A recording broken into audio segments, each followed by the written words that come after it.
Assalamualaikum warahmatullahi wabarakatuh. Halo teman-teman, perkenalkan nama saya Raffi Faizal Arkan dari kelas Application Software Engineering dari kampus LP3I. Kali ini saya akan mereview beberapa tools dari CorelDRAW. Gak usah lama-lama, kita lanjut saja. Di sini kita new dokumen. Kemudian ada menu nama. Di sini kita bisa mengganti nama sesuai keinginan kita. Kemudian ada yang namanya primary color mode. Bagi yang belum tahu, ini CMYK itu yaitu singkatan dari cyan, magenta, yellow, dan key. Key itu adalah hitam ya guys. Kemudian ada RGB, red, green, and blue. Kemudian kita bisa mengganti page size-nya sesuai keinginan kita. Kemudian kita bisa mengatur ukuran dari sebuah kertas yang akan kita buat. Biasanya kalau kita ingin membuat sebuah desain, itu kita memakai pixel. Kita saja. Di sini ada beberapa menu seperti di atas ini. Ada menu file. Menu file ini digunakan untuk membuat file. Kita bisa lihat di sini ada new file. Kita bisa open, kita bisa menyimpan, dan juga bisa mengekspor. Kita juga bisa import dari file di luar. Yang kedua ada menu edit. Menu edit ini ada undo, redo, cut, copy, dan paste sebagainya. Yang ketiga ada menu view. Untuk menu ini digunakan untuk bisa dibilang zoom tampilan ruler.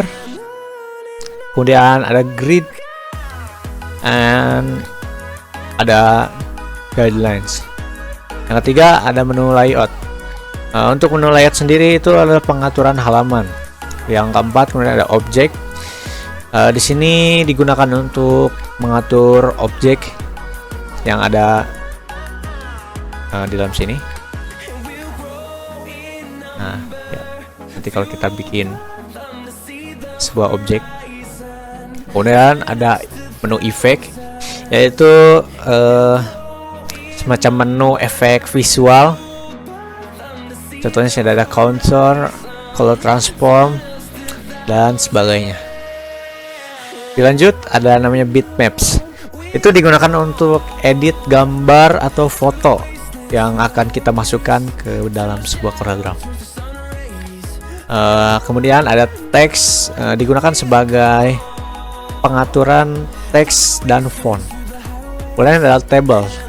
Table ini digunakan untuk menambahkan table atau mengedit sebuah tabel. Kemudian ada tools. Tools ini digunakan untuk pengaturan alat dan mungkin sebuah opsi. Dilanjut dengan menu window. Itu untuk mengatur jendela kerja kita yang ada di kanan, sebagainya lah. Dari sini.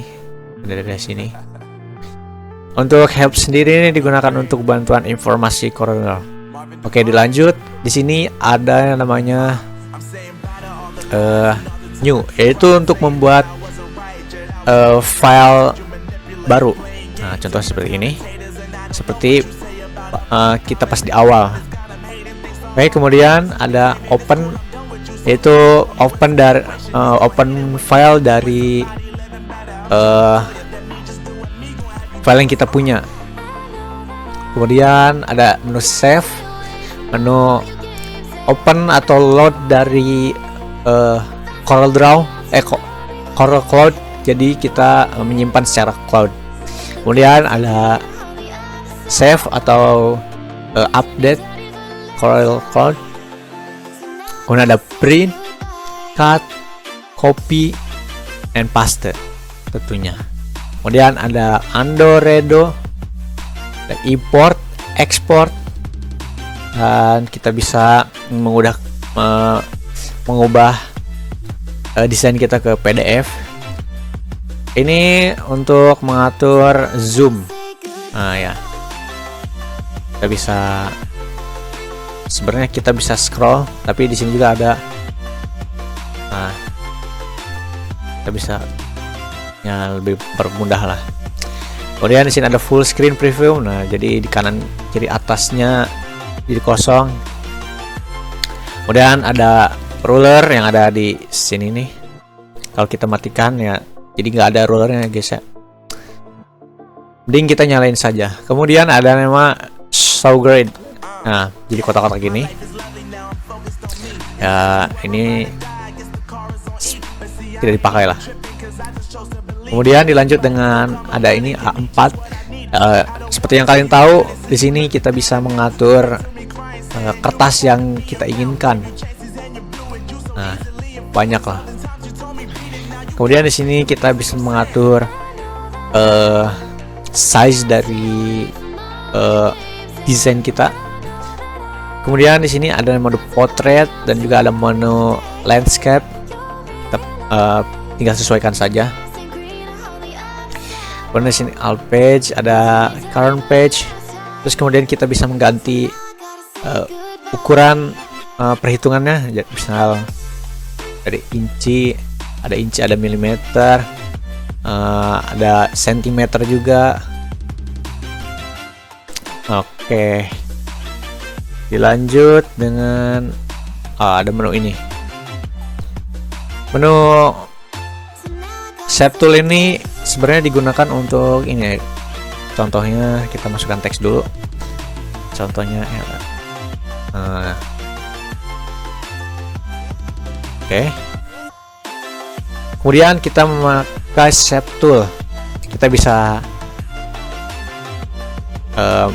mengatur jarak dari teks yang sudah kita masukkan tadi. Kemudian ada namanya crop.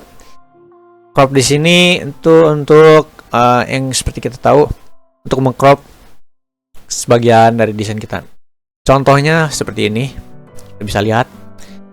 Saya mengambil yang kanan, kemudian kita crop. Yang kiri bakal hilang ya guys ya. Kemudian ada zoom. Ya, kita bisa zoom. Oh, ada fun fact nih buat kalian yang mengira ini ada kenapa burik gitu. Kalian bisa ganti ini ke enchantment biar ya lihat sendirilah. Kalau kita pergi ke normal lagi, seperti ini. Nah, yang tadi itu seperti ini ya. Oke, mending kita enchant aja ya, biar kelihatan bagus. Kemudian lanjut, ada namanya freehand tool untuk menggambar secara bebas. Kemudian di sini ada yang namanya artistic media. Di sini untuk menggambar. Wah, gila. Lanjut. Kita juga tahu itu untuk apa. Kemudian ada namanya rectangle untuk membuat sebuah persegi 4. Itu serah kita membuat seperti apa. Kemudian ada namanya ellipses untuk membuat sebuah lingkaran. Nah. Kemudian ada polygon persegi 5. Nah, seperti ini teks seperti yang di awal tadi. Kita masukkan teks. Ini untuk mengukur. Oh ini, Pak. Nah, mengukur sebuah kubus misalnya. Nah, ini hasilnya. Dari sini sampai sini adalah 1,52 cm. Kemudian sini ada namanya ya strike line. Dilanjut, kemudian di sini ada yang namanya shadow drop shadow. Kita bisa memilih Contohnya seperti ini. Kita ambil sudut dari sebuah segi 4, kemudian kita tarik, ada sebuah shadow-nya atau bayangan. Untuk transparansi itu, untuk ini ya seperti kita lihat agak transparan yang sebelah bawahnya nih. Nah, oke, kemudian ada color eyedropper, kita untuk mengambil sebuah warna, contohnya seperti ini. Yes. Kemudian kita taruh di sini. Boom. Ya. Ini sama aja seperti kayak tadi untuk ubah-ubah warna. Dan mungkin itu saja yang bisa saya jelaskan. Mungkin banyak yang salah, banyak kata yang salah berucap dari saya. Mohon dimaklumi, saya pun masih belajar. Sekian dari saya. Assalamualaikum warahmatullahi wabarakatuh.